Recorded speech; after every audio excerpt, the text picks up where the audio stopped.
The Art of Spending Money by Morgan Housel. Everyone reads books about getting rich, but almost nobody reads books about why they keep spending like they're allergic to money. Let's talk about the psychology of spending, the part Morgan Housel warns you about. 1. You don't spend money, you spend emotions. Morgan Housel says people think they have money problems when actually they have behavior problems. You're not buying things, you're buying feelings. Example, you don't buy a new phone because your old one is bad. You buy it because you feel behind socially. That's not a purchase, that's emotional debt. 2. Your past controls your wallet. More than any budget book, Housel explains that your childhood, experiences, and fears shape your spending more than any personal finance advice. Rich Dad, Poor Dad, The Millionaire Next Door, and Your Money or Your Life all echo the same truth. Your history is running your money habits silently. Example, if you grew up with scarcity, you hoard money. If you grew up around spenders, you copy them. Either way, you think it's a choice, but it's programming. 3. People chase. Image instead of value. Most financial mistakes come from trying to look successful instead of trying to become financially stable.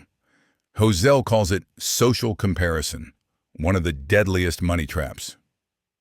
Example, buying clothes to impress strangers, paying for upgrades that don't improve your life, or taking loans for celebrations just to avoid looking broke. 4. A budget works only if you respect yourself enough to follow it. Books like The Total Money Makeover or The Simple Path to Wealth teach methods, but Housel reminds you the method only works when your mindset is disciplined. Example, a savings plan is useless if you keep treating income like a donation box for impulse purchases. 5. You're not bad with money. You're just chaotic with priorities. People think they need more money, but often they need clear priorities. Housel's insight is sharp. Wealth is what you don't see, meaning managing money is really managing impulses.